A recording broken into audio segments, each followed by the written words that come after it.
Melania and I are deeply grateful to you and Queen Camilla for your extraordinary graciousness. And to William and Kate, thank you so much. It's been so great being with you today. Thank you very much. Appreciate it. It's a singular privilege to be the first American president welcomed here. And if you think about it, it's a lot of presidents, and this was the second state visit, and that's the first, and maybe that's going to be the last time. I hope it is, actually. But this is truly one of the highest honors of my life. Such respect for you and such respect for your country. For many decades, His Majesty the King has epitomized the fortitude, nobility, and the spirit of the British monarchy and the British people.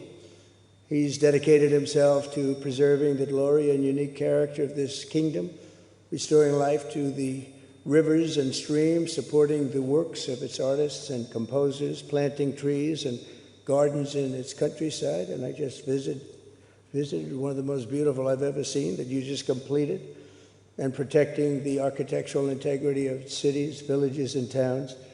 He has uplifted the poor, cared for rural farmers, and tended to wounded veterans like nobody else.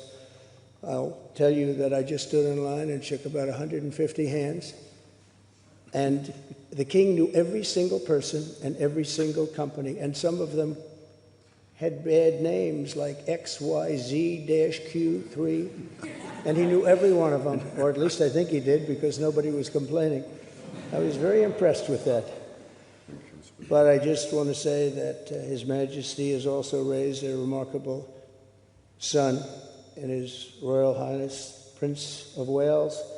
Really amazing. We've gotten to know you, and I think you're going to have an unbelievable success in the future. Melania and I are delighted to visit again with Prince William and to see Her Royal Highness, Princess Catherine, so radiant and so healthy, so beautiful.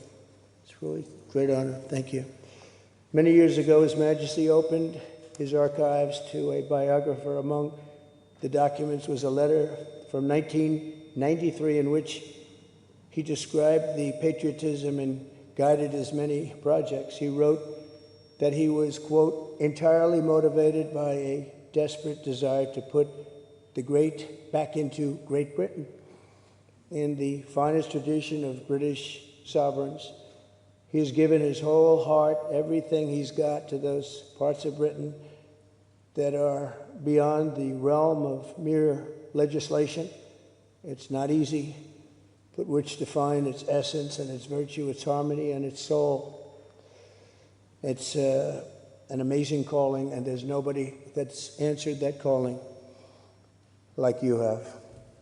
A fifth of all of humanity speaks, writes, thinks, and prays in the language born on these isles and perfected in the pages of Shakespeare and Dickens and Tolkien, Lewis, Orwell, and Kipling. Incredible people, unbelievable people like we have rarely seen before, probably won't see again.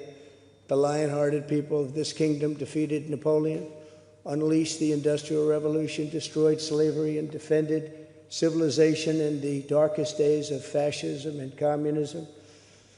The British gave the world the Magna Carta, the modern parliament, and Francis Bacon's scientific method. They gave us the works of Locke, Hobbes, Smith, and Burke, Newton, and Blackstone. The legal, intellectual, cultural, and political traditions of this kingdom have been among the highest achievements of mankind. There's really never been anything like it. The British Empire laid the foundations of law, liberty, free speech, and individual rights virtually everywhere the Union Jack has ever flown, including a place called America. You know that place very well, don't you? His Majesty spoke eloquently about the bond which inspired Sir Winston Churchill, and the bust is in the Oval Office right now, the beautiful bust of Winston Churchill, to coin the phrase special relationship. But seen from American eyes, the word special does not begin to do it justice. We're joined by history and fate, and by love and language, and by transcendent ties of culture, tradition, ancestry, and destiny. We're like two notes in one chord or two verses of the same poem, each beautiful on its own, but really meant to be played together. The bond of kinship and identity between America and the United Kingdom is priceless and eternal. It's irreplaceable and unbreakable, and we are, as a country, as you know, doing unbelievably well. We had a very sick country 1 year ago, and today, I believe we're the hottest country anywhere in the world. In fact, nobody's even questioning it, but we owe so much of that to you and the footing that you gave us when we started. Together, we've done more good for humanity than any two countries in all of history. Together, we must defend the exceptional heritage that makes us who we are, and we must continue to stand for the values and the people of the English-speaking world, and we do indeed stand for that. On behalf of all Americans, I offer a toast to one of the great friendships, to two great countries, and to His Majesty, King Charles III, a very, very special man, and also a very, very special queen. Thank you very much. Thank you. Thank you very much. It's a great honor to be with you.